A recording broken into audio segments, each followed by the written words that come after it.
So today we're starting a series on memory systems. Fascinating stuff. Let's get into it. Hi guys, my name is Bilal, and in this series we'll be talking about memory systems, how important memory is, and in this video we'll be specifically talking about how to remember a list of things, and we'll do this scientifically. So let's start.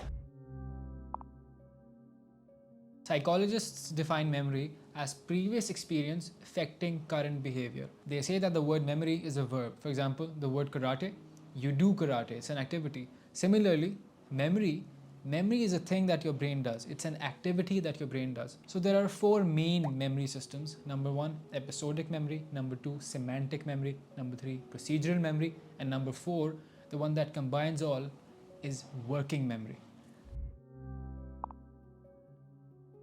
Starting off with episodic memory. What is episodic memory? For example, I ask you, what did you have for dinner last night? It's a very straightforward question, but the answer doesn't come straight to you. What happens is you start to replay the events of the previous night. You sat on the table, you sat with your family, there was food on your table, and then all of those events start to come into your mind, and slowly you start to remember what you had for dinner last night. This is essentially what episodic memory is. You replay previous events, previous episodes, and you start to recall things. This is episodic memory. Semantic memory is the information that is embedded inside your head. Things that you don't have to recall, things you don't have to play in your head, rather, they just come to you. For example, I ask you, what is the capital of the UK? The word London comes to your mind. Semantic memory builds up when you have regular exposure to that information. Procedural memory is also known as muscle memory. This is the memory used to acquire skills. For example, we were taught to tie our shoelaces when we were small, and now we can do it effortlessly. This is due to the memory system we call procedural memory. Similarly, some people teach themselves how to play the instrument, and after some time and some practice, they can do it effortlessly and they can do it well. We are able to do this because of the part of the brain that controls procedural memory. Then comes working memory. Working memory is the kind of memory that ties all the memory systems together. For example, I ask you, how many windows does your house have? Now what's probably going through your head is that you're walking around your house and counting the number of windows. Or you walk outside to the road and then you're picturing your house and you're counting the windows from outside. This is an example of working memory, also known as consciousness.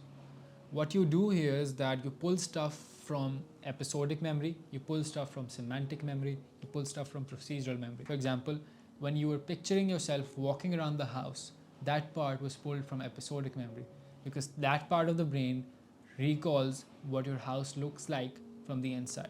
And when you were identifying the windows, that part was pulled from semantic memory because that part of the brain knows what a window is. You don't have to recall what a window is, you just know. And when you were counting the windows, that part was pulled from procedural memory because counting is a skill that you have learned.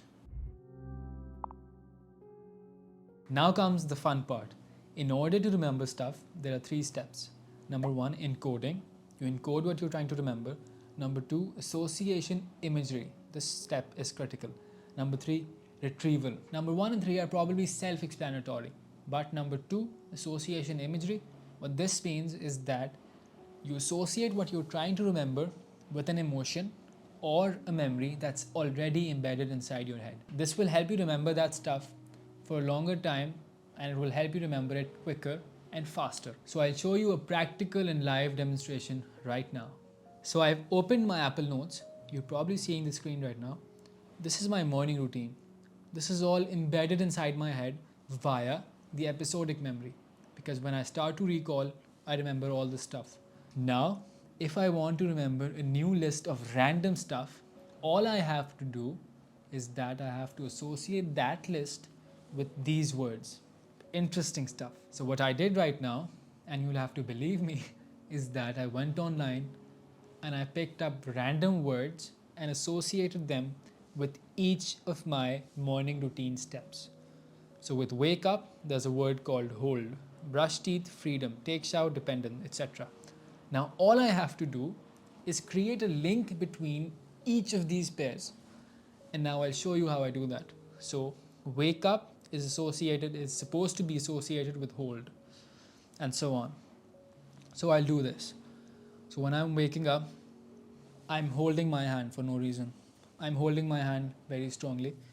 And then when I'm brushing my teeth, I feel a sense of freedom. It's like my teeth are free for some reason. Then when I'm taking a shower, I feel like I'm dependent on the shower to be clean. So that's number 3. So waking up, I'm holding my hand. While brushing my teeth, I'm sensing a feel of freedom. When taking a shower, I feel like I'm dependent on the shower to help me get clean. Then when we're getting on the causeway, I see a tree. It's a huge green tree, very old. Then when I'm passing the mosque, for some reason, the people there are making a boat.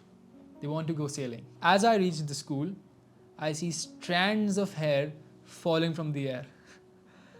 Then when I'm taking part in the assembly, the teachers remind me what my rights are as a student. And then finally, I head to the classroom and the teacher says, here's your test paper. Now let's go through it again. When I wake up, I'm holding my hand. When I'm brushing my teeth, I feel a sense of freedom. When I'm taking a shower, I feel dependent on the shower. Then we get on the causeway, I see a big tree, a big old tree. Then as we pass the mosque, there are people making a boat. They want to go sailing. As I reach the school, there are strands of hair falling from the sky. Then the assembly. The teacher reminds me and all the students about their rights as students. Then I finally head to the classroom and the teacher says, here's your test paper. So that's all. Now let's try it without seeing. Now this will be a demonstration of how important association imagery is. What I did is that I associated my episodic memory with a new list of words. Now let's see if this works. Let's go.